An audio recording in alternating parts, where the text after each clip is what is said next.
What is good, everybody? Welcome back to another My Damn Toys video. Today we are back with a brand new AEW Unrivaled 2-in-1 review on AEW Unrivaled Series 10 Miro and my boy Wardlow. Very excited for this review as we have upgraded versions, in my opinion, of both Miro and Wardlow. I know a lot of people are very excited about upgrading their Miro figures. Our last one was a bit of a bust. Not a complete bust, but it wasn't what everybody wanted. It wasn't what everybody expected. I think we do have an upgrade here in the Miro figure. Wardlow, one of my favorite superstars in all of AEW, getting an upgrade in the white gear. Now, to be honest, it's kind of a repaint, but it's the sick-ass white gear. If you watch this channel, if you're a fan of this channel, if you've watched me at any time at all, you probably know that I love white attires. It's super clean, and it's my all-time favorite. And to have Wardlow in that white gear right there with the purple accents, I can't wait to uncrack him, man. But here we go, Miro, Wardlow, all in their great glory here in the review. Here's the front viewing window of both. I did grab these from Ringside Collectibles using promo code MDTOYS. So if you guys would like to save 10% over there, use that code. Select priority shipping, especially when you got a lot of money on the line. But here's Miro, front viewing window, looking pretty good. You got the beautiful Wardlow right here. Another thing is I actually have Wardlow's post notifications on. So if you guys will go to Wardlow's Instagram, if you turn on his post notifications, every single post that he makes, I put stun on these hoes with like kind of like the agony emoji, similar to the Dexter's Lab meme that goes around on Twitter. So if you guys will, every single time he posts, go like my comment on his post. So like every single post on Wardlow's Instagram feed will be me saying stun on these hoes, and it'll just be the top comment every single time. So sometimes I don't have service when he posts, and you know, it doesn't work out every single time, but that would be hilarious if we could get that trend going to see if Wardlow would notice My Damn Toys. But you guys know the traditional AEW packaging, gold foil, Wardlow, Miro, sides of them there. Number 81 is Wardlow, number 85 is Miro. On the back you get epic images. I mean, look at this godly man. Jesus. And look at this one. Here's the rest of the figures in the wave. You guys can let me know if you think it's a bust or a W series. It's actually my birthday right there. I was born just last year. But spinning on back around to the front, man, that wraps up our packaging for Miro and Wardlow. So let's crack these guys out of the packaging and find out indeed if they are upgrades from their previous figures. So here's Wardlow and Miro out of their packaging. Really enjoying these things so far, of course, as you guys know. Big fan of both of these guys, so no real surprise about how much I like these figures already, but we are going to dive into the details, break it all down, see what the articulation's like, of course, as do some comparisons. So we are going to break everything down here, man, but really enjoying these. Again, I really do. I think right off the cuff, I can tell that they're upgrades of their last figures, which is always a big plus. And their last figures, honestly, like, I know the Miro got a really bad rap, but it felt really damn good in hand, you know, and that's one of those things that I judge a figure heavily on, is how well it feels in hand, how it poses around, things of that nature, and I think this one, it might be up there with it, you know. Is it going to be full-on comparable? We'll have to find out as we dive into it, man, but let's start off with Miro's accessories and Miro, and then we're going to take a look at my boy Wardlow and his accessories as well. So getting into Miro's accessories, you do get the kind of AEW standard, right, with the interchangeable head sculpts. They usually give us 1 or 2 interchangeable head sculpts there. We do have the championship.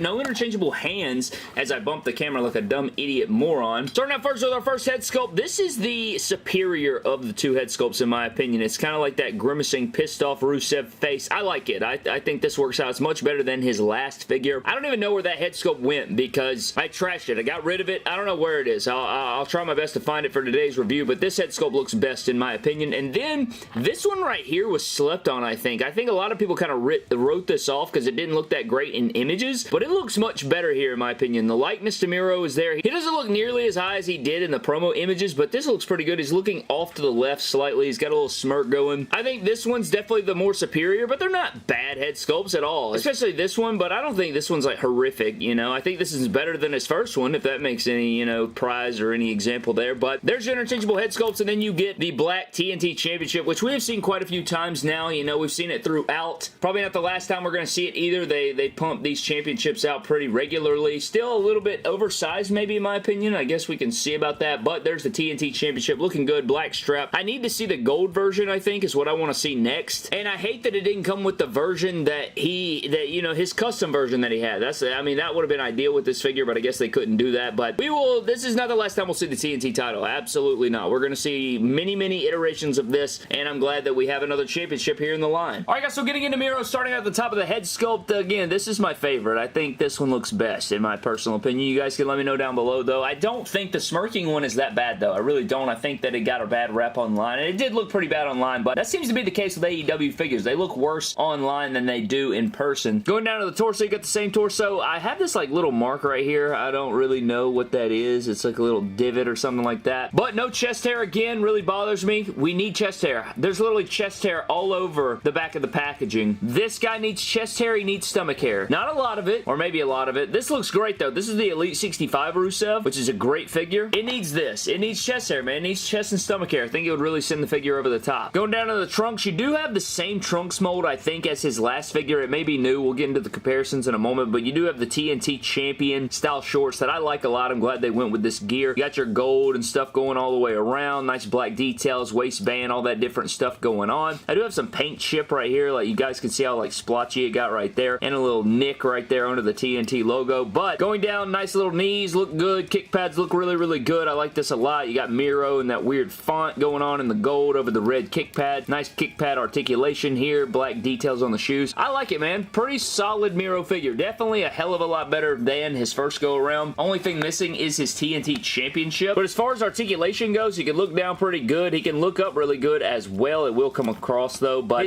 his arms, it's so crazy how some AEW figures, man, this right here is like super impossible, and it gets stiff and it goes and then some of them just feel very beautiful. Like this right here, I don't think that's ever going to get loose because it's real light. But then you have your CM Punks, your Stu Graysons of the world where he goes and then it gets really loose and it's garbage. Same thing goes for the Bicep Swivel. Bicep Swivel feels really good. The double joints feel really, really good. Like, God, I wish all AEW figures felt like this, but he can bend over pretty good there. The feel in hand is fantastic. Again, you get your upper thigh cut up here. You get your ball joints. No thigh rotation at the undercut right there, but you do have, oh God. You got your double jointed knee that's really nice. Very nice kick pad rotation. This figure just poses around really well. I'd love to see some banger pick fed matches with a Miro figure such as this. But I like this figure a lot. I really, really do. If I find this at retail, I'm definitely going to have to grab a couple. I'd like to get it in acetone off the TNT logo just to have like a freelance, like regular red gear Miro or something, but this is fantastic. Let's get into Miro figure comparisons. So for your Miro figure comparisons, here is his first go around in the AEW Unmatched Series 1 figure. This one is a hell of a lot better. I'm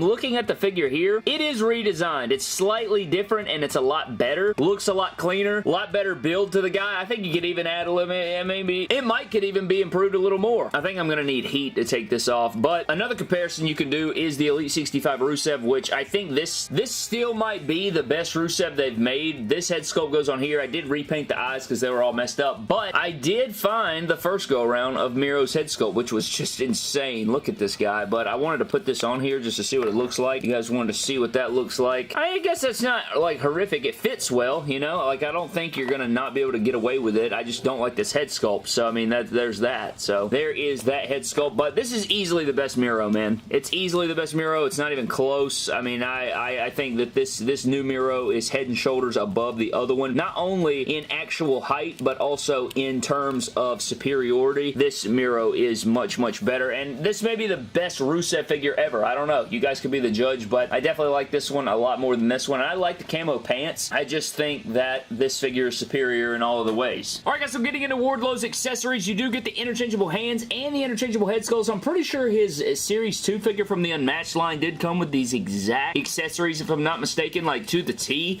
except they are painted a bit differently. Here's a straight face Wardlow. I don't think I like it as much as the last one. Usually I'm all about the fades and stuff like that, but here is this one, and then here is his Unmatched Series 2. I don't know if I like it as much. It's kind of like the same head sculpt, just repainted in a different way. I don't know if I like it. I don't know. Like, he has the fade, which I like. I wish I could put this hair over here. Maybe the eyes are misprinted just a little bit or something like that, but I think this has more likeness to him. I don't know. You guys can let me know down in the comment section below, but I think this head sculpt is better, but it's not terrible. It's just, yeah, I don't know. Let me know what you guys think. Then you have the interchangeable head sculpt. I do have like a scuff under the eye. I'm going to have to get that off with like a Q-tip or something like that, but there's the interchangeable head. A lot better in my opinion than the straight-faced one. And then comparing the Unmatched Series 2 to this one right here, they're virtually the same. I think my eyes may be misprinted on my other head, because these look pretty much the same, except this one has the fade on there. But I like them both, you know. The hair color's a tad different, you know, but they're, for the most part, they are the same there. But I'm all just team fade, man. The fade just looks so clean to me. I don't know. Just get it out of my face. Outside of that, you do have your interchangeable hands. On the right hand is hand tape, and on the left hand is not, but you do have sculpted on wrist tape or hand tape in the white, which looks good, and then you have the interchangeable fisted hands that have the same thing. You got the tape on there, and then you have the bare hands over there, which I'm just glad that it was consistent, you know. That's consistency in the lines, what we like to see, and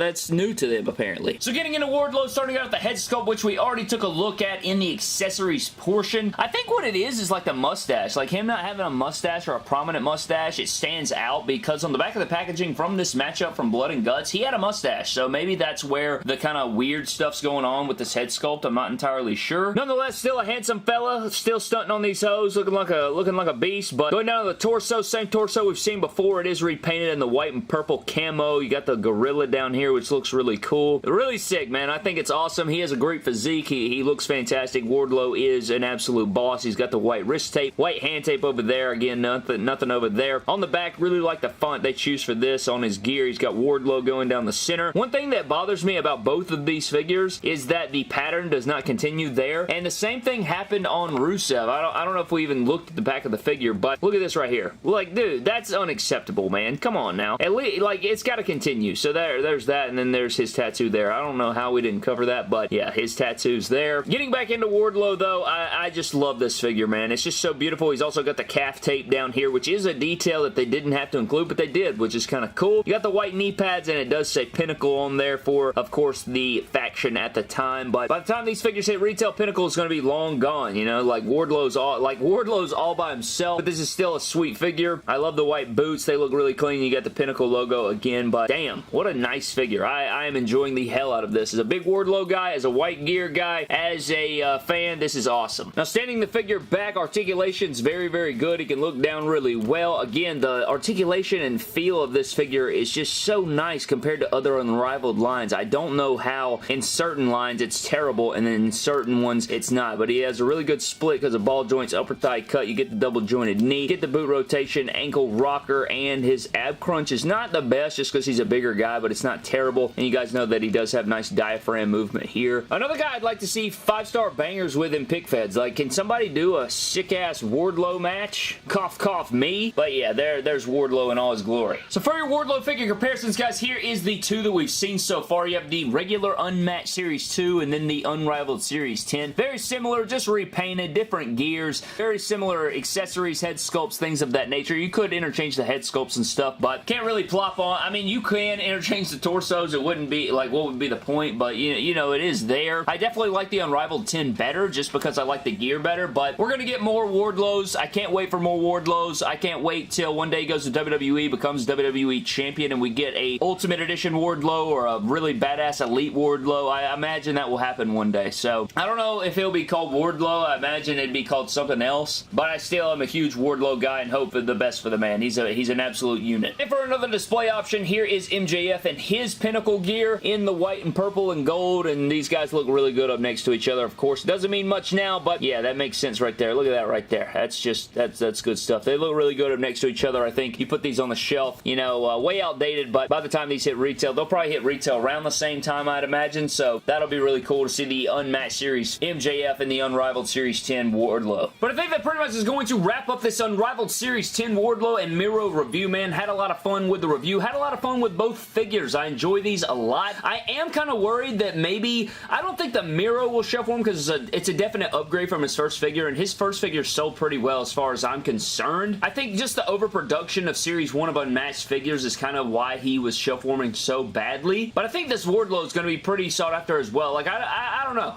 It's kind of hard to judge for me, but I enjoy both of these figures a lot. They are, for the most part, Wardlow for the most part is just a repaint, but I love Wardlow, so I have zero issues with it. And being that, you know, you guys know how I feel about white gears and stuff like that, I mean, of course I'm going to lose my mind about this. It looks insane. It looks beautiful. It's so clean, and it stands out on a shelf, and I'm going to pick this up. I might be a Wardlow, go crazy on it, you know? Who knows what I'm going to do with that, but I enjoy both these figures. If you guys would like to grab these, go over to Ringside Collectibles, use promo code MDTOYS and save yourselves 10%. Had a ton of fun with them. I think you should grab both of them, to be honest with you, because I love Wardlow and Miro so much. I mean, I really do, and I think this Miro's a must must-have, especially if you did not grab his first one. This is the Miro to buy. I like both head sculpts. I like what we got going on. You get another TNT Championship. Not a lot of cons with both of these figures, and that's what you can always ask for, man. But before we get out of here, let's get into our random shout-out. And this shout-out's going to go to KL Sounds, who says, honestly, this is the first time I could say 98% of these figures are really good. And I guess he was talking about San Diego Comic-Con, because that did come from our Comic-Con video, like breaking down, you know, and talking about the reveals and stuff like that. So, huge shout-out to KL Sounds for the comment. I agree, man. I think that the reveals this year were incredible. They were just outstanding. Just outstanding stuff that you weren't really expecting, and it just blew us away. But a huge shout out to KL Sounds for that comment, man. Really, really appreciate it. If you guys would like a random shout out in a future video, leave me one down below. Leave a like on the video. Thank you guys so very much for watching. Subscribe to the channel. I'll see you guys in the next one. Have a blessed day, and stun on these hoes.